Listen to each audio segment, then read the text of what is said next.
حضرت آمنہ کے انتقال کے 5 دن بعد ایمن آپ کو لے کر مکہ پہنچے۔ آپ کو عبد المطلب کے حوالے کیا۔ آپ کے یتیم ہو جانے کا انہیں اتنا صدمہ تھا کہ بیٹے کی وفات پر بھی اتنا نہیں ہوا تھا۔ عبد المطلب کے لیے کعبہ کے سائے میں ایک قالین بچھایا جاتا تھا، وہ اس پر بیٹھا کرتے تھے۔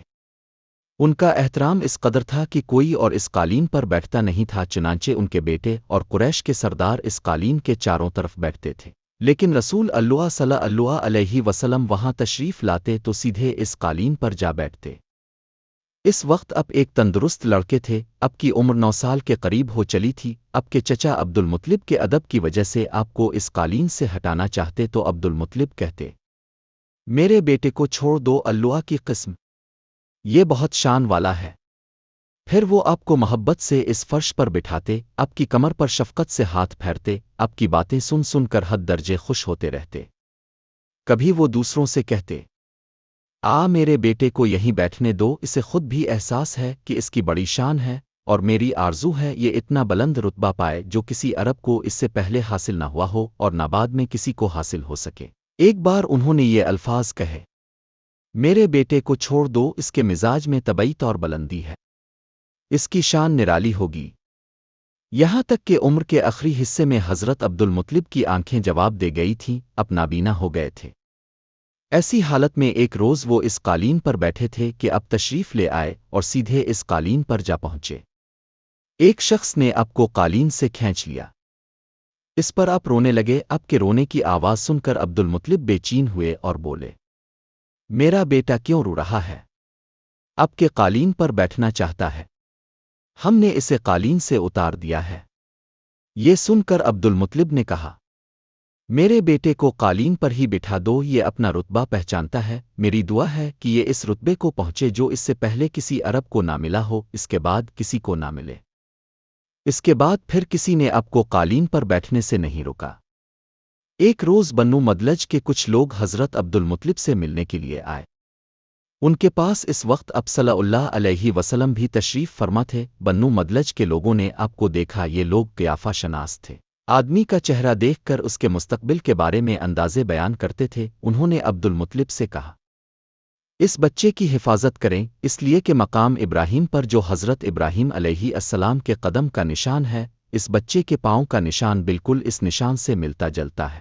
اس قدر مشابہت ہم نے کسی اور کے پاؤں کے نشان میں نہیں دیکھی۔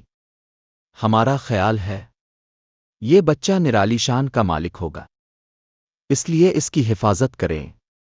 مقام ابراہیم خانہ کعبہ میں وہ پتھر ہے جس پر حضرت ابراہیم علیہ السلام کعبہ کی تعمیر کے وقت کھڑے ہوئے تھے۔ معجزے کے طور پر اس پتھر پر ابراہیم علیہ السلام کے پیروں کے نشان پڑ گئے تھے۔ لوگ اس پتھر کی زیارت کرتے ہیں، یہی مقام ابراہیم ہے۔ چونکہ اب حضرت ابراہیم علیہ السلام کی نسل سے ہیں، اس لیے ان کے پاؤں کی مشابہت اب میں ہونا قدرتی بات تھی۔ ایک روز حضرت عبد المطلب خانہ کعبہ میں حجر اسود کے پاس بیٹھے ہوئے تھے، ایسے میں ان کے پاس نجران کے عیسائی آ گئے، ان میں ایک پادری بھی تھا۔ اس پادری نے عبد المطلب سے کہا، ہماری کتابوں میں ایک ایسے نبی کی علامات ہیں جو اسماعیل کی اولاد میں ہونا باقی ہے، یہ شہر اس کی جائے پیدائش ہوگا، اس کی یہ نشانیاں ہوں گی۔ ابھی یہ بات ہو رہی تھی کہ کوئی شخص اب کو لے کر وہاں پہنچا۔ پادری کی نظر جوں ہی اب پر پڑی، وہ چونک اٹھا، اب کی آنکھوں، کمر اور پیروں کو دیکھ کر وہ چلا اٹھا، وہ نبی یہی ہیں، یہ تمہارے کیا لگتے ہیں؟ عبد المطلب بولے، یہ میرے بیٹے ہیں۔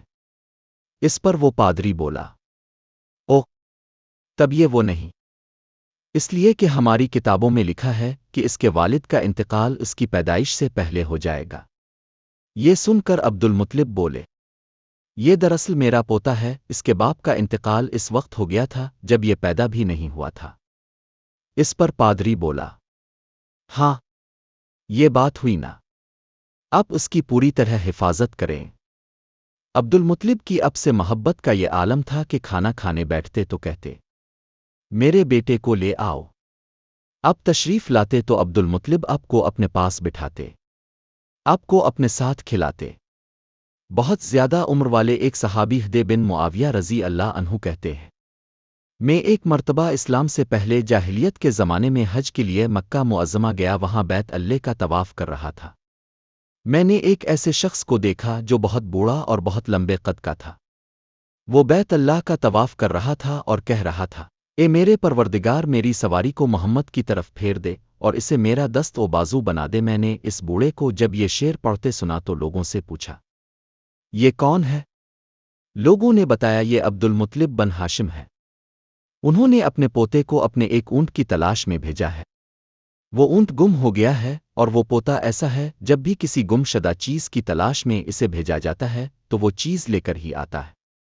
پوتے سے پہلے یہ اپنے بیٹوں کو اس اونٹ کی تلاش میں بھیج چکے ہیں، لیکن وہ ناکام لوٹ آئے ہیں۔ اب چونکہ پوتے کو گئے ہوئے دیر ہو گئی ہے، اس لیے پریشان ہے اور دعا مانگ رہے۔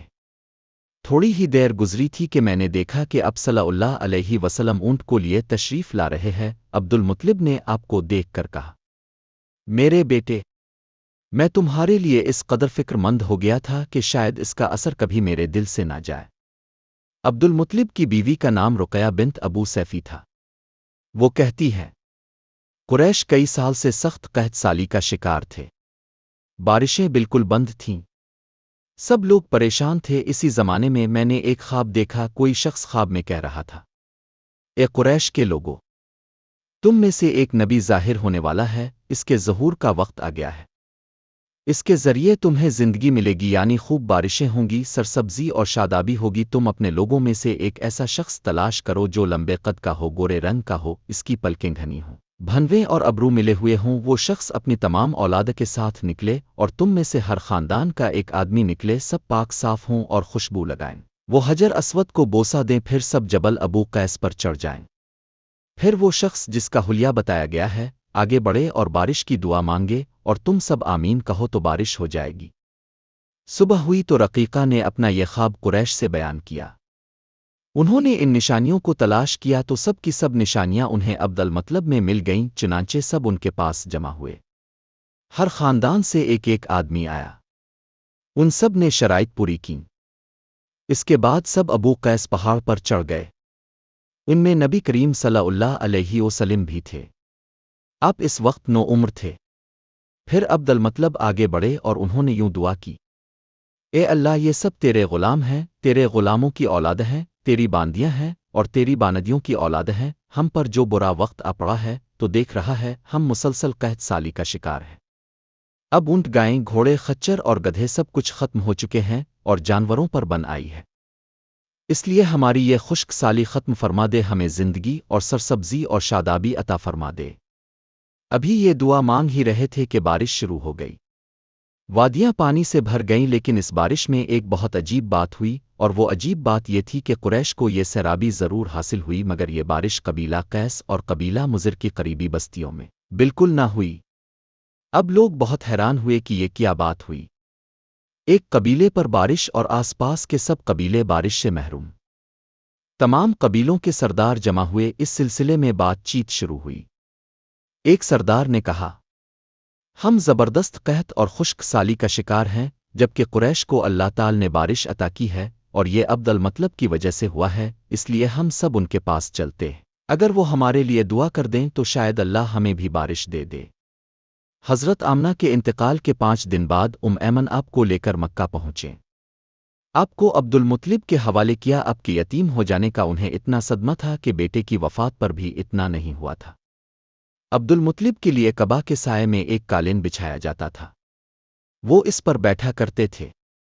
ان کا احترام اس قدر تھا کہ کوئی اور اس قالین پر بیٹھتا نہیں تھا، چنانچہ ان کے بیٹے اور قریش کے سردار اس قالین کے چاروں طرف بیٹھتے تھے، لیکن رسول اللہ صلی اللہ علیہ وسلم وہاں تشریف لاتے تو سیدھے اس قالین پر جا بیٹھتے۔ اس وقت اب ایک تندرست لڑکے تھے، اب کی عمر 9 سال کے قریب ہو چلی تھی۔ اب کے چچا عبد المطلب کے ادب کی وجہ سے آپ کو اس قالین سے ہٹانا چاہتے تو عبد المطلب کہتے، میرے بیٹے کو چھوڑ دو، اللہ کی قسم یہ بہت شان والا ہے۔ پھر وہ آپ کو محبت سے اس فرش پر بٹھاتے، آپ کی کمر پر شفقت سے ہاتھ پھیرتے، آپ کی باتیں سن سن کر حد درجے خوش ہوتے رہتے۔ کبھی وہ دوسروں سے کہتے، میرے بیٹے کو یہیں بیٹھنے دو، اسے خود بھی احساس ہے کہ اس کی بڑی شان ہے، اور میری آرزو ہے یہ اتنا بلند رتبہ پائے جو کسی عرب کو اس سے پہلے حاصل نہ ہوا ہو اور نہ بعد میں کسی کو حاصل ہو سکے۔ ایک بار انہوں نے یہ الفاظ کہے، میرے بیٹے کو چھوڑ دو، اس کے مزاج میں طبعی طور بلندی ہے، اس کی شان نرالی ہوگی۔ یہاں تک کہ عمر کے آخری حصے میں حضرت عبدالمطلب کی آنکھیں جواب دے گئی تھیں، اب نابینا ہو گئے تھے۔ ایسی حالت میں ایک روز وہ اس قالین پر بیٹھے تھے کہ اب تشریف لے آئے اور سیدھے اس قالین پر جا پہنچے۔ ایک شخص نے اب کو قالین سے کھینچ لیا، اس پر آپ رونے لگے۔ اب کے رونے کی آواز سن کر عبدالمطلب بے چین ہوئے اور بولے، میرا بیٹا کیوں رو رہا ہے؟ اب کے قالین پر بیٹھنا چاہتا ہے، ہم نے اسے قالین سے اتار دیا ہے۔ یہ سن کر عبدالمطلب نے کہا، میرے بیٹے کو قالین پر ہی بٹھا دو، یہ اپنا رتبہ پہچانتا ہے، میری دعا ہے کہ یہ اس رتبے کو پہنچے جو اس سے پہلے کسی عرب کو نہ ملا ہو، اس کے بعد کسی کو نہ ملے۔ اس کے بعد پھر کسی نے اب کو قالین پر بیٹھنے سے نہیں روکا۔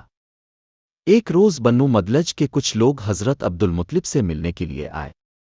ان کے پاس اس وقت اب صلی اللہ علیہ وسلم بھی تشریف فرما تھے۔ بنو مدلج کے لوگوں نے اب کو دیکھا، یہ لوگ قیافہ شناس تھے، آدمی کا چہرہ دیکھ کر اس کے مستقبل کے بارے میں اندازے بیان کرتے تھے۔ انہوں نے عبدالمطلب سے کہا، اس بچے کی حفاظت کریں، اس لیے کہ مقام ابراہیم پر جو حضرت ابراہیم علیہ السلام کے قدم کا نشان ہے، اس بچے کے پاؤں کا نشان بالکل اس نشان سے ملتا جلتا ہے۔ اس قدر مشابہت ہم نے کسی اور کے پاؤں کے نشان میں نہیں دیکھی۔ ہمارا خیال ہے یہ بچہ نرالی شان کا مالک ہوگا، اس لیے اس کی حفاظت کریں۔ مقام ابراہیم خانہ کعبہ میں وہ پتھر ہے جس پر حضرت ابراہیم علیہ السلام کعبہ کی تعمیر کے وقت کھڑے ہوئے تھے۔ معجزے کے طور پر اس پتھر پر ابراہیم علیہ السلام کے پیروں کے نشان پڑ گئے تھے۔ لوگ اس پتھر کی زیارت کرتے ہیں، یہی مقام ابراہیم ہے۔ چونکہ اب حضرت ابراہیم علیہ السلام کی نسل سے ہیں، اس لیے ان کے پاؤں کی مشابہت اب میں ہونا قدرتی بات تھی۔ ایک روز حضرت عبدالمطلب خانہ کعبہ میں حجر اسود کے پاس بیٹھے ہوئے تھے، ایسے میں ان کے پاس نجران کے عیسائی آ گئے، ان میں ایک پادری بھی تھا۔ اس پادری نے عبدالمطلب سے کہا، ہماری کتابوں میں ایک ایسے نبی کی علامات ہیں جو اسماعیل کی اولاد میں ہونا باقی ہے، یہ شہر اس کی جائے پیدائش ہوگا، اس کی یہ نشانیاں ہوں گی۔ ابھی یہ بات ہو رہی تھی کہ کوئی شخص اب کو لے کر وہاں پہنچا۔ پادری کی نظر جوں ہی اب پر پڑی، وہ چونک اٹھا، اب کی آنکھوں، کمر اور پیروں کو دیکھ کر وہ چلا اٹھا، وہ نبی یہی ہیں، یہ تمہارے کیا لگتے ہیں؟ عبدالمطلب بولے، یہ میرے بیٹے ہیں۔ اس پر وہ پادری بولا، او، تب یہ وہ نہیں، اس لیے کہ ہماری کتابوں میں لکھا ہے کہ اس کے والد کا انتقال اس کی پیدائش سے پہلے ہو جائے گا۔ یہ سن کر عبدالمطلب بولے، یہ دراصل میرا پوتا ہے، اس کے باپ کا انتقال اس وقت ہو گیا تھا جب یہ پیدا بھی نہیں ہوا تھا۔ اس پر پادری بولا، ہاں، یہ بات ہوئی نا، آپ اس کی پوری طرح حفاظت کریں۔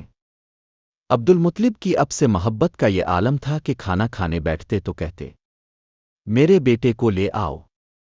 اب تشریف لاتے تو عبدالمطلب اب کو اپنے پاس بٹھاتے، اب کو اپنے ساتھ کھلاتے۔ بہت زیادہ عمر والے ایک صحابی حدے بن معاویہ رضی اللہ عنہ کہتے ہیں، میں ایک مرتبہ اسلام سے پہلے جاہلیت کے زمانے میں حج کے لیے مکہ معظمہ گیا، وہاں بیت اللہ کا طواف کر رہا تھا۔ میں نے ایک ایسے شخص کو دیکھا جو بہت بوڑھا اور بہت لمبے قد کا تھا۔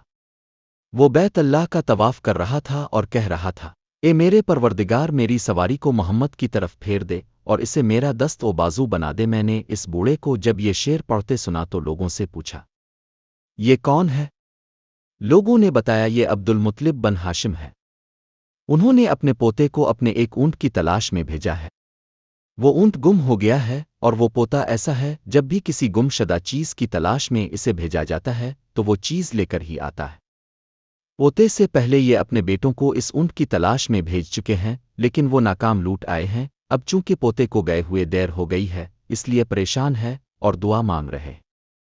تھوڑی ہی دیر گزری تھی کہ میں نے دیکھا کہ اب صلی اللہ علیہ وسلم اونٹ کو لیے تشریف لا رہے ہیں۔ عبدالمطلب نے آپ کو دیکھ کر کہا، میرے بیٹے، میں تمہارے لیے اس قدر فکر مند ہو گیا تھا کہ شاید اس کا اثر کبھی میرے دل سے نہ جائے۔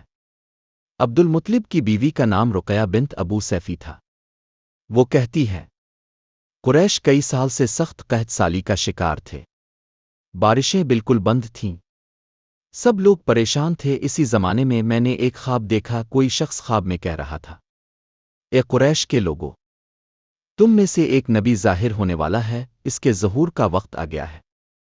اس کے ذریعے تمہیں زندگی ملے گی، یعنی خوب بارشیں ہوں گی، سرسبزی اور شادابی ہوگی۔ تم اپنے لوگوں میں سے ایک ایسا شخص تلاش کرو جو لمبے قد کا ہو، گورے رنگ کا ہو، اس کی پلکیں گھنی ہوں، بھنویں اور ابرو ملے ہوئے ہوں۔ وہ شخص اپنی تمام اولاد کے ساتھ نکلے، اور تم میں سے ہر خاندان کا ایک آدمی نکلے، سب پاک صاف ہوں اور خوشبو لگائیں۔ وہ حجر اسود کو بوسہ دیں، پھر سب جبل ابو قیس پر چڑھ جائیں۔ پھر وہ شخص جس کا حلیہ بتایا گیا ہے آگے بڑھے اور بارش کی دعا مانگے، اور تم سب آمین کہو تو بارش ہو جائے گی۔ صبح ہوئی تو رقیقہ نے اپنا یہ خواب قریش سے بیان کیا۔ انہوں نے ان نشانیوں کو تلاش کیا تو سب کی سب نشانیاں انہیں عبد المطلب میں مل گئیں، چنانچہ سب ان کے پاس جمع ہوئے۔ ہر خاندان سے ایک ایک آدمی آیا، ان سب نے شرائط پوری کیں۔ اس کے بعد سب ابو قیس پہاڑ پر چڑھ گئے۔ ان میں نبی کریم صلی اللہ علیہ وسلم بھی تھے۔ آپ اس وقت 9 عمر تھے۔ پھر عبد المطلب آگے بڑھے اور انہوں نے یوں دعا کی: اے اللہ، یہ سب تیرے غلام ہیں، تیرے غلاموں کی اولاد ہیں، تیری باندیاں ہیں اور تیری باندیوں کی اولاد ہیں۔ ہم پر جو برا وقت آ پڑا ہے تو دیکھ رہا ہے، ہم مسلسل قحط سالی کا شکار ہیں۔ اب اونٹ، گائیں، گھوڑے، خچر اور گدھے سب کچھ ختم ہو چکے ہیں اور جانوروں پر بن آئی ہے۔ اس لیے ہماری یہ خشک سالی ختم فرما دے، ہمیں زندگی اور سرسبزی اور شادابی عطا فرما دے۔ ابھی یہ دعا مانگ ہی رہے تھے کہ بارش شروع ہو گئی۔ وادیاں پانی سے بھر گئیں، لیکن اس بارش میں ایک بہت عجیب بات ہوئی، اور وہ عجیب بات یہ تھی کہ قریش کو یہ سیرابی ضرور حاصل ہوئی، مگر یہ بارش قبیلہ قیس اور قبیلہ مضر کی قریبی بستیوں میں بالکل نہ ہوئی۔ اب لوگ بہت حیران ہوئے کہ یہ کیا بات ہوئی۔ ایک قبیلے پر بارش اور آس پاس کے سب قبیلے بارش سے محروم۔ تمام قبیلوں کے سردار جمع ہوئے، اس سلسلے میں بات چیت شروع ہوئی۔ ایک سردار نے کہا: ہم زبردست قحط اور خشک سالی کا شکار ہیں، جبکہ قریش کو اللہ تعالی نے بارش عطا کی ہے، اور یہ عبد المطلب کی وجہ سے ہوا ہے، اس لیے ہم سب ان کے پاس چلتے ہیں۔ اگر وہ ہمارے لیے دعا کر دیں تو شاید اللہ ہمیں بھی بارش دے دے۔ یہ مشورہ سب کو پسند آیا، چنانچہ یہ لوگ مکہ معظمہ میں آئے اور عبد المطلب سے ملے، انہیں سلام کیا، پھر ان سے کہا: اے عبد المطلب، ہم کئی سال سے خشک سالی کے شکار ہیں، ہمیں آپ کی برکت کے بارے میں معلوم ہوا ہے، اس لیے مہربانی فرما کر آپ ہمارے لیے بھی دعا کریں، اس لیے کہ اللہ نے آپ کی دعا سے قریش کو بارش عطا کی ہے۔ ان کی بات سن کر عبد المطلب نے کہا: اچھی بات ہے، میں کل میدان عرفات میں آپ لوگوں کے لیے بھی دعا کروں گا۔ دوسرے دن صبح سویرے عبد المطلب میدان عرفات کی طرف روانہ ہوئے۔ ان کے ساتھ دوسرے لوگوں کے علاوہ ان کے بیٹے اور اللہ کے رسول صلی اللہ علیہ وسلم بھی تھے۔ عرفات کے میدان میں عبد المطلب کے لیے ایک کرسی بچھائی گئی، وہ اس پر بیٹھ گئے۔ نبی کریم صلی اللہ علیہ وسلم کو انہوں نے گود میں بٹھا لیا، پھر انہوں نے ہاتھ اٹھا کر یوں دعا کی: اے اللہ، چمکنے والی بجلی کے پروردگار اور کڑکنے والی گرج کے مالک، پالنے والوں کے پالنے والے اور مشکلات کو آسان کرنے والے، یہ قبیلہ قیس اور قبیلہ مضر کے لوگ ہیں، یہ بہت پریشان ہیں، ان کی کمریں جھک گئی ہیں، یہ تجھ سے اپنی لاچاری اور بے کسی کی فریاد کرتے ہیں اور جان و مال کی بربادی کی شکایت کرتے ہیں، پس اے اللہ، ان کے لیے خوب برسنے والے بادل بھیج دے اور آسمان سے ان کے لیے رحمت عطا فرما، تاکہ ان کی زمینیں سرسبز ہو جائیں اور ان کی تکالیف دور ہو جائیں۔ عبد المطلب ابھی یہ دعا کر ہی رہے تھے کہ ایک سیاہ بادل اٹھا، عبد المطلب کی طرف آیا، اور اس کے بعد اس کا رخ قبیلہ قیس اور بنو مضر کی بستیوں کی طرف ہو گیا۔ یہ دیکھ کر عبد المطلب نے کہا: اے گروہ قریش اور مضر، جاؤ، تمہیں سیرابی حاصل ہوگی۔ چنانچہ یہ لوگ جب اپنی بستیوں میں پہنچے تو وہاں بارش شروع ہو چکی تھی۔ اب 7 سال کے ہو چکے تھے کہ اب کی آنکھیں دکھنے کو آ گئیں۔ مکہ میں آنکھوں کا علاج کرایا گیا لیکن افاقہ نہ ہوا۔ عبد المطلب سے کسی نے کہا: عکاس کے بازار میں ایک راہب رہتا ہے، وہ آنکھوں کی تکالیف کا علاج کرتا ہے۔ عبد المطلب آپ کو اس کے پاس لے گئے۔ اس کی عبادتگاہ کا دروازہ بند تھا۔ انہوں نے اسے آواز دی، راہب نے کوئی جواب نہ دیا۔ اچانک عبادتگاہ میں شدید زلزلہ آیا۔ راہب ڈر گیا کہ کہیں عبادت خانہ اس کے اوپر نہ گر پڑے، اس لیے ایک دم باہر نکل آیا۔ اب اس نے آپ کو دیکھا تو چونک اٹھا۔ اس نے کہا: اے عبد المطلب، یہ لڑکا اس امت کا نبی ہے، اگر میں باہر نہ نکل آتا تو یہ عبادتگاہ ضرور مجھ پر گر پڑتی۔ اس لڑکے کو فوراً واپس لے جاؤ اور اس کی حفاظت کرو، کہیں یہودیوں اور عیسائیوں میں سے کوئی اسے قتل نہ کر دے۔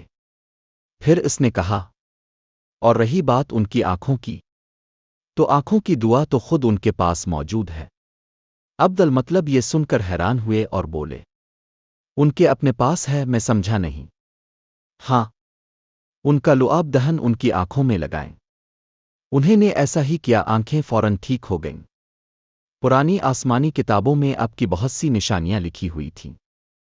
اس کی تفصیل بہت دلچسپ ہے۔ یمن میں ایک قبیلہ حمیر تھا۔ وہاں ایک شخص سیف بن زن تھا۔ وہ سیف حمیری کہلاتا تھا۔ کسی زمانے میں اس کے باپ دادا اس ملک پر حکومت کرتے تھے، لیکن پھر حبشیوں نے یمن پر حملہ کیا اور اس پر قبضہ کر لیا۔ وہاں حبشیوں کی حکومت ہو گئی۔ 70 سال تک یمن حبشیوں کے قبضے میں رہا۔ جب یہ سیف بڑا ہوا تو اس کے اندر اپنے باپ دادا کا ملک آزاد کرانے کی امنگ پیدا ہوئی، چنانچہ اس نے ایک فوج تیار کی۔ اس فوج کے ذریعے حبشیوں پر حملہ کیا اور انہیں یمن سے بھگا دیا۔ اس طرح وہ باپ دادا کے ملک کو آزاد کرانے میں کامیاب ہو گیا، وہاں کا بادشاہ بن گیا۔ یہ یمن عرب کا علاقہ تھا۔ جب اس پر حبشیوں نے قبضہ کیا تھا تو عربوں کو بہت افسوس ہوا۔ 70 سال بعد جب یمن کے لوگوں نے حبشیوں کو نکال باہر کیا تو عربوں کو بہت خوشی ہوئی۔ ان کی خوشی کی ایک وجہ تو یہ تھی کہ انہی حبشیوں نے ابرہہ کے ساتھ مکہ پر چڑھائی کی تھی۔ چاروں طرف سے عربوں کے وفد سیف کو مبارکباد دینے کے لیے آنے لگے۔ قریش کا بھی ایک وفد مبارک دینے کے لیے گیا۔ اس وفد کے سردار عبد المطلب تھے۔ یہ وفد جب یمن پہنچا تو سیف اپنے محل میں تھا۔ اس کے سر پر تاج تھا، سامنے تلوار رکھی تھی اور حمیری سردار اس کے دائیں بائیں بیٹھے تھے۔ سیف کو قریش کے وفد کی آمد کے بارے میں بتایا گیا، اسے یہ بھی بتایا گیا کہ یہ لوگ کس رتبے کے ہیں۔ اس نے ان لوگوں کو آنے کی اجازت دے دی۔ یہ وفد دربار میں پہنچا۔ عبد المطلب آگے بڑھ کر اس کے سامنے جا کھڑے ہوئے۔ انہوں نے بات کرنے کی اجازت چاہی۔ سیف نے کہا، اگر تم بادشاہوں کے سامنے بولنے کے آداب سے واقف ہو تو ہماری طرف سے اجازت ہے۔ یہ مشورہ سب کو پسند آیا، چنانچہ یہ لوگ مکہ معظمہ میں آئے اور عبد المطلب سے ملے۔ انہیں سلام کیا، پھر ان سے کہا، اے عبد المطلب، ہم کئی سال سے خشک سالی کے شکار ہیں، ہمیں آپ کی برکت کے بارے میں معلوم ہوا ہے، اس لیے مہربانی فرما کر آپ ہمارے لیے بھی دعا کریں، اس لیے کہ اللہ نے آپ کی دعا سے قریش کو بارش عطا کی ہے۔ ان کی بات سن کر عبد المطلب نے کہا، اچھی بات ہے، میں کل میدان عرفات میں آپ لوگوں کے لیے بھی دعا کروں گا۔ دوسرے دن صبح سویرے عبد المطلب میدان عرفات کی طرف روانہ ہوئے۔ ان کے ساتھ دوسرے لوگوں کے علاوہ ان کے بیٹے اور اللہ کے رسول صلی اللہ علیہ وسلم بھی تھے۔ عرفات کے میدان میں عبد المطلب کے لیے ایک کرسی بچھائی گئی۔ وہ اس پر بیٹھ گئے۔ نبی کریم صلی اللہ علیہ وسلم کو انہوں نے گود میں بٹھا لیا، پھر انہوں نے ہاتھ اٹھا کر یوں دعا کی، اے اللہ، چمکنے والی بجلی کے پروردگار اور کڑکنے والی گرج کے مالک، پالنے والوں کے پالنے والے اور مشکلات کو آسان کرنے والے۔ یہ قبیلہ قیس اور قبیلہ مضر کے لوگ ہیں، یہ بہت پریشان ہیں، ان کی کمریں جھک گئی ہیں۔ یہ تجھ سے اپنی لاچاری اور بے کسی کی فریاد کرتے ہیں اور جان و مال کی بربادی کی شکایت کرتے ہیں، پس اے اللہ، ان کے لیے خوب برسنے والے بادل بھیج دے اور آسمان سے ان کے لیے رحمت عطا فرما تاکہ ان کی زمینیں سرسبز ہو جائیں اور ان کی تکالیف دور ہو جائیں۔ عبد المطلب ابھی یہ دعا کر ہی رہے تھے کہ ایک سیاہ بادل اٹھا، عبد المطلب کی طرف آیا اور اس کے بعد اس کا رخ قبیلہ قیس اور بنو مضر کی بستیوں کی طرف ہو گیا۔ یہ دیکھ کر عبد المطلب نے کہا، اے گروہ قریش اور مضر، جاؤ، تمہیں سیرابی حاصل ہوگی۔ چنانچہ یہ لوگ جب اپنی بستیوں میں پہنچے تو وہاں بارش شروع ہو چکی تھی۔ اب 7 سال کے ہو چکے تھے کہ اب کی آنکھیں دکھنے کو آ۔ تب عبد المطلب نے کہا، اے بادشاہ، ہم کعبہ کے خادم ہیں، اللہ کے گھر کے محافظ ہیں، ہم آپ کو مبارکباد دینے آئے ہیں۔ یمن پر حبشی حکومت ہمارے لیے بھی بوجھ بنی ہوئی تھی۔ آپ کو مبارک ہو، اب کے اس کارنامے سے آپ کے بزرگوں کو بھی عزت ملے گی اور آنے والی نسلوں کو بھی وقار حاصل ہوگا۔ سیف ان کے الفاظ سن کر بہت خوش ہوا، بے اختیار بول اٹھا، اے شخص، تم کون ہو؟ کیا نام ہے تمہارا؟ انہوں نے کہا، میرا نام عبد المطلب بن ہاشم ہے۔ سیف نے ہاشم کا نام سن کر کہا، تب تو تم ہماری بہن کے لڑکے ہو۔ عبد المطلب کی والدہ مدینے کے قبیلے خزرج کی تھیں اور خزرج کا قبیلہ دراصل یمن کا تھا۔ اس لیے سیف نے ہاشم کا نام سن کر کہا، تب تو تم ہماری بہن کے لڑکے ہو۔ پھر اس نے کہا، ہم اب سب کو خوش آمدید کہتے ہیں، اب کے جذبات کی قدر کرتے ہیں۔ اس کے بعد قریش کے وفد کو سرکاری مہمان خانے میں ٹھہرا دیا گیا۔ ان کی خوب خاطر مدد کی گئی، یہاں تک کہ ایک ماہ گزر گیا۔ ایک ماہ کی مہمان نوازی کے بعد سیف نے انہیں بلایا۔ عبد المطلب کو اپنے پاس بلا کر اس نے کہا، اے عبد المطلب، میں اپنے علم کے پوشیدہ رازوں میں سے ایک راز تمہیں بتا رہا ہوں، تمہارے علاوہ کوئی اور ہوتا تو میں ہرگز نہ بتاتا۔ تم اس راز کو اس وقت تک راز ہی رکھنا جب تک کہ خود اللہ تعالی اس راز کو ظاہر نہ فرما دے۔ ہمارے پاس ایک پوشیدہ کتاب ہے، وہ پوشیدہ رازوں کا ایک خزانہ ہے، ہم دوسروں سے اس کو چھپا کر رکھتے ہیں۔ میں نے اس کتاب میں ایک بہت عظیم الشان خبر اور ایک بڑے خطرے کے بارے میں پڑھ لیا ہے، اور وہ آپ کے بارے میں ہے۔ عبد المطلب یہ باتیں سن کر حد درجے حیرت زدہ ہوئے اور پکار اٹھے، میں سمجھا نہیں اب کہنا کیا چاہتے ہیں۔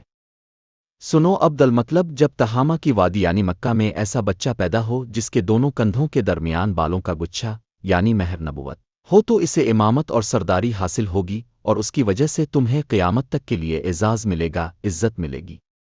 عبد المطلب نے یہ سن کر کہا، اے بادشاہ، اللہ کرے آپ کو بھی ایسی خوش بختی میسر آئے، اب کی ہیبت مجھے روک رہی ہے، ورنہ میں آپ سے پوچھتا کہ اس بچے کا زمانہ کب ہوگا۔ بادشاہ نے جواب میں کہا، یہی اس کا زمانہ ہے، وہ اسی زمانے میں پیدا ہوگا، پیدا ہو چکا ہے، اس کا نام محمد ہوگا، اس کی والدہ کا انتقال ہو جائے گا، اس کے دادا اور چچا اس کی پرورش کریں گے۔ ہم بھی اس کے آرزو مند رہے کہ وہ بچہ ہمارے ہاں پیدا ہو، اللہ تعالی اسے کھلے عام ظاہر فرمائے گا، اور اس کے لیے ہم میں سے یعنی مدینے کے قبیلے خزرج میں اس نبی کے مددگار بنائے گا۔ ہم میں سے اس نے اس لیے کہا کہ خزرج اصل میں یمن کے لوگ تھے، ان کے ذریعے اس نبی کے خاندان اور قبیلے والوں کو عزت حاصل ہوگی، اور ان کے ذریعے اس کے دشمنوں کو ذلت ملے گی، اور ان کے ذریعے وہ تمام لوگوں سے مقابلہ کرے گا، اور ان کے ذریعے زمین کے اہم علاقے فتح ہو جائیں گے۔ وہ نبی رحمان کی عبادت کرے گا، شیطان کو دھمکائے گا، آتش کدوہے کو ٹھنڈا کرے گا یعنی آگ کے پجاریوں کو مٹائے گا، بتوں کو توڑ ڈالے گا، اس کی ہر بات آخری فرمان ہوگی، اس کے احکامات انصاف والے ہوں گے، وہ نیک کاموں کا حکم دے گا، خود بھی ان پر عمل کرے گا، برائیوں سے روکے گا، ان کو مٹا ڈالے گا۔ عبد المطلب نے سیف بن زن کو دعا دی، پھر کہا، کچھ اور تفصیل بیان کریں۔ بات ڈھکی چھپی ہے اور علامتیں پوشیدہ ہیں، مگر اے عبد المطلب، اس میں شبہ نہیں کہ تم اس کے دادا ہو۔ عبد المطلب یہ سن کر فوراً سجدے میں گر گئے، اور پھر سیف نے ان سے کہا، اپنا سر اٹھاؤ، اپنی پیشانی اونچی کرو اور مجھے بتاؤ جو کچھ میں نے تم سے کہا ہے، کیا تم نے ان میں سے کوئی علامت اپنے ہاں دیکھی ہے؟ اس پر عبد المطلب نے کہا، ہاں، میرا ایک بیٹا تھا، میں اسے بہت چاہتا تھا۔ میں نے ایک شریف اور معزز لڑکی آمنہ بنت وہب عبد مناف سے اس کی شادی کر دی، وہ میری قوم کے انتہائی باعزت خاندان سے تھی، اس سے میرے بیٹے کے ہاں ایک لڑکا پیدا ہوا، میں نے اس کا نام محمد رکھا۔ اس بچے کا باپ اور ماں دونوں فوت ہو چکے ہیں، اب میں اور اس کا چچا ابو طالب اس کی دیکھ بھال کرتے ہیں۔ اب سیف نے ان سے کہا، میں نے تمہیں جو کچھ بتایا ہے وہ واقعہ اسی طرح ہے، اب تم اپنے پوتے کی حفاظت کرو، اسے یہودیوں سے بچائے رکھو، اس لیے کہ وہ اس کے دشمن ہیں، یہ اور بات ہے کہ اللہ تعالی ہرگز ان لوگوں کو ان پر قابو نہیں پانے دے گا، اور میں نے جو کچھ آپ کو بتایا ہے اس کا اپنے قبیلے والوں سے ذکر نہ کرنا، مجھے ڈر ہے کہ ان باتوں کی وجہ سے ان لوگوں میں حسد اور جلن نہ پیدا ہو جائے، یہ لوگ سوچ سکتے ہیں یہ عزت اور بلندی آخر انہیں کیوں ملنے والی ہے، یہ لوگ ان کے راستے میں رکاوٹیں کھڑی کریں گے، اگر یہ لوگ اس وقت تک زندہ نہ رہے تو ان کی اولادیں یہ کام کریں گی، اگر مجھے یہ معلوم نہ ہوتا کہ اس نبی کے ظہور سے پہلے ہی موت مجھے آلے گی تو میں اپنے اونٹوں اور قافلے کے ساتھ روانہ ہوتا اور ان کی سلطنت کے مرکز یثرب پہنچتا، کیونکہ میں اس کتاب میں یہ بات پاتا ہوں کہ شہر یثرب ان کی سلطنت کا مرکز ہوگا، ان کی طاقت کا سرچشمہ ہوگا، ان کی مدد اور نصرت کا ٹھکانہ ہوگا، اور ان کی وفات کی جگہ ہوگی، اور انہیں دفن بھی یہیں کیا جائے گا، اور ہماری کتاب پچھلے علوم سے بھری پڑی ہے، مجھے پتہ ہے اگر میں اسی وقت ان کی عظمت کا اعلان کروں تو خود ان کے لیے اور میرے لیے خطرات پیدا ہو جائیں گے، یہ ڈر نہ ہوتا تو میں اسی وقت ان کے بارے میں یہ تمام باتیں سب کو بتا دیتا، عربوں کے سامنے ان کی سربلندی اور اونچے رتبے کی داستانیں سنا دیتا، لیکن میں نے یہ راز تمہیں بتایا ہے، تمہارے ساتھیوں میں سے بھی کسی کو نہیں بتایا۔ اس کے بعد اس نے عبدالمطلب کے ساتھیوں کو بلایا، ان میں سے ہر ایک کو 10 حبشی غلام، 10 حبشی باندیاں اور دھاری دار یمنی چادریں، بڑی مقدار میں سونا چاندی، 100 اونٹ اور عنبر کے بھرے ڈبے دیے۔ پھر عبدالمطلب کو اس سے 10 گنا زیادہ دیا اور بولا، سال گزرنے پر میرے پاس ان کی خبر لے کر آنا اور ان کے حالات بتانا۔ سال گزرنے سے پہلے ہی اس بادشاہ کا انتقال ہو گیا۔ عبدالمطلب اکثر اس بادشاہ کا ذکر کیا کرتے تھے۔ اب کی عمر 8 سال کی ہوئی تو عبدالمطلب کا انتقال ہو گیا۔ اس طرح ایک عظیم سرپرست کا ساتھ چھوٹ گیا۔ اس وقت عبدالمطلب کی عمر 95 سال تھی۔ تاریخ کی بعض کتابوں میں ان کی عمر اس سے بھی زیادہ لکھی ہے۔ جس وقت عبدالمطلب کا انتقال ہوا، اب ان کی چارپائی کے پاس موجود تھے۔ اب رونے لگے۔ عبدالمطلب کو اجون کے مقام پر ان کے دادا قس کے پاس دفن کیا گیا۔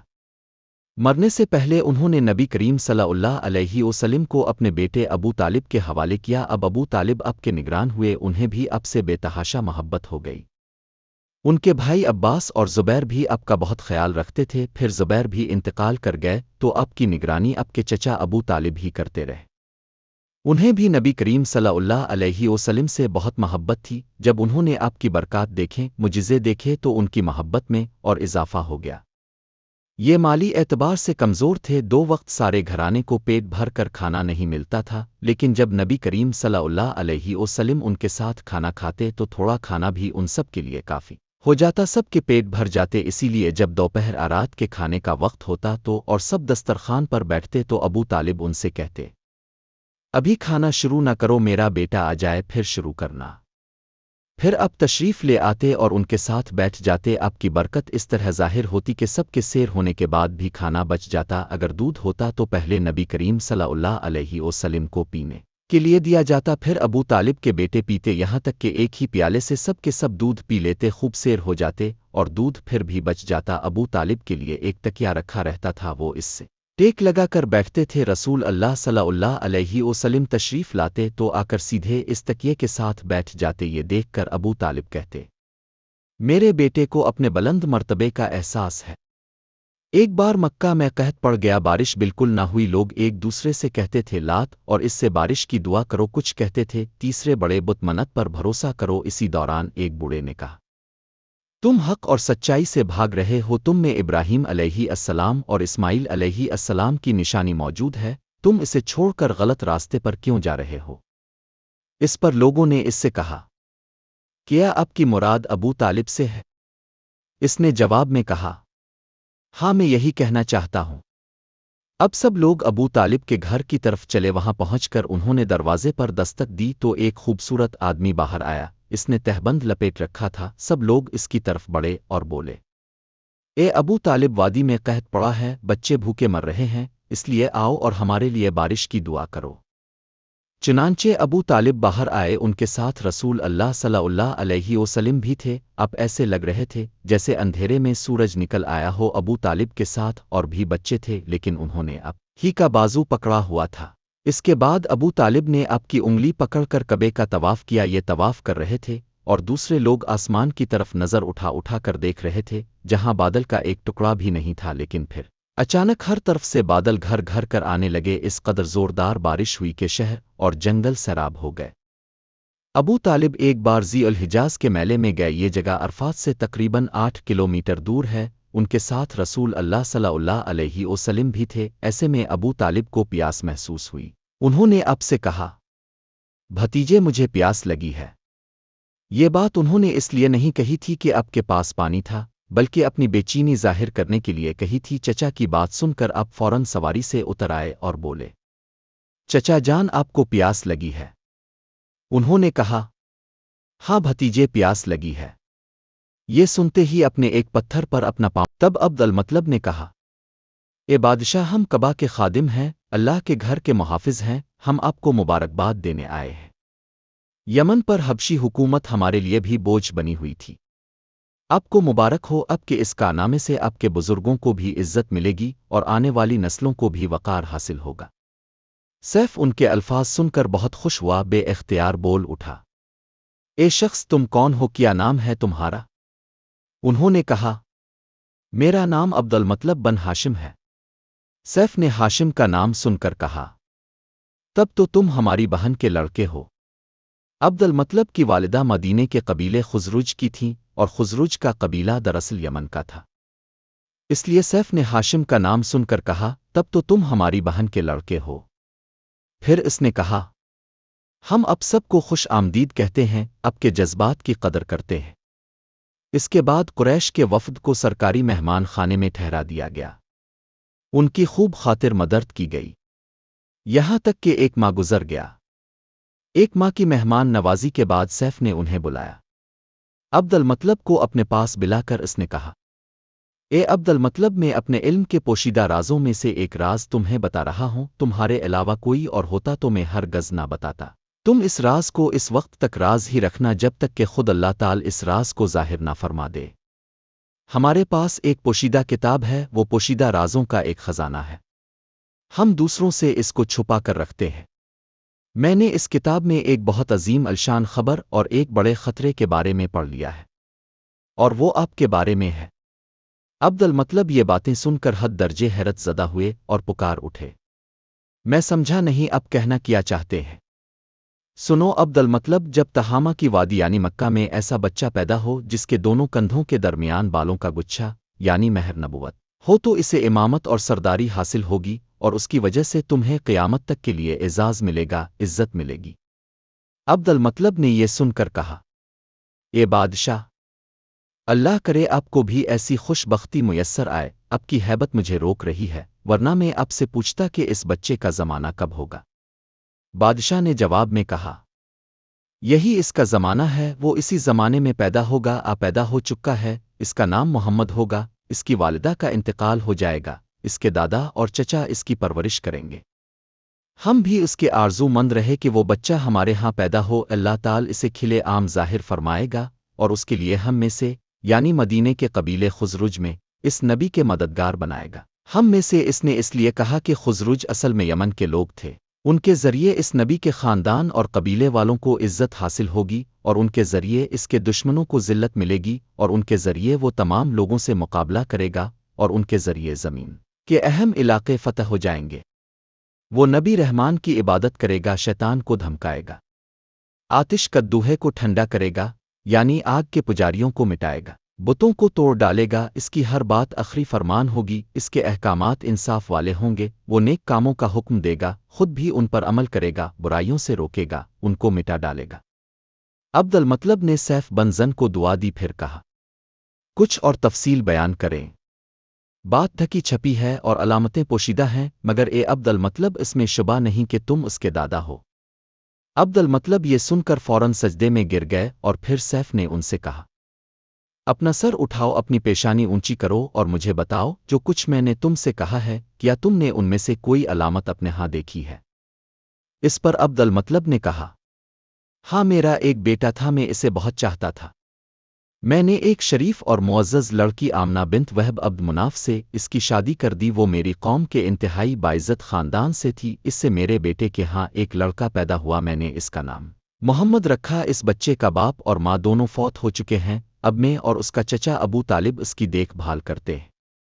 اب سیف نے ان سے کہا، میں نے تمہیں جو کچھ بتایا ہے وہ واقعہ اسی طرح ہے، اب تم اپنے پوتے کی حفاظت کرو، اسے یہودیوں سے بچائے رکھو، اس لیے کہ وہ اس کے دشمن ہیں، یہ اور بات ہے کہ اللہ تعالی ہرگز ان لوگوں کو ان پر قابو نہیں پانے دے گا، اور میں نے جو کچھ آپ کو بتایا ہے اس کا اپنے قبیلے والوں سے ذکر نہ کرنا، مجھے ڈر ہے کہ ان باتوں کی وجہ سے ان لوگوں میں حسد اور جلن نہ پیدا ہو جائے، یہ لوگ سوچ سکتے ہیں یہ عزت اور بلندی آخر انہیں کیوں ملنے والی ہے، یہ لوگ ان کے راستے میں رکاوٹیں کھڑی کریں گے، اگر یہ لوگ اس وقت تک زندہ نہ رہے تو ان کی اولادیں یہ کام کریں گی، اگر مجھے یہ معلوم نہ ہوتا کہ اس نبی کے ظہور سے پہلے ہی موت مجھے آلے گی تو میں اپنے اونٹوں اور قافلے کے ساتھ روانہ ہوتا اور ان کی سلطنت کے مرکز یثرب پہنچتا، کیونکہ میں اس کتاب میں یہ بات پاتا ہوں کہ شہر یثرب ان کی سلطنت کا مرکز ہوگا، ان کی طاقت کا سرچشمہ ہوگا، ان کی مدد اور نصرت کا ٹھکانہ ہوگا، اور ان کی وفات کی جگہ ہوگی، اور انہیں دفن بھی یہیں کیا جائے گا، اور ہماری کتاب پچھلے علوم سے بھری پڑی ہے، مجھے پتہ ہے اگر میں اسی وقت ان کی عظمت کا اعلان کروں تو خود ان کے لیے اور میرے لیے خطرات پیدا ہو جائیں گے، یہ ڈر نہ ہوتا تو میں اسی وقت ان کے بارے میں یہ تمام باتیں سب کو بتا دیتا، عربوں کے سامنے ان کی سربلندی اور اونچے رتبے کی داستانیں سنا دیتا، لیکن میں نے یہ راز تمہیں بتایا ہے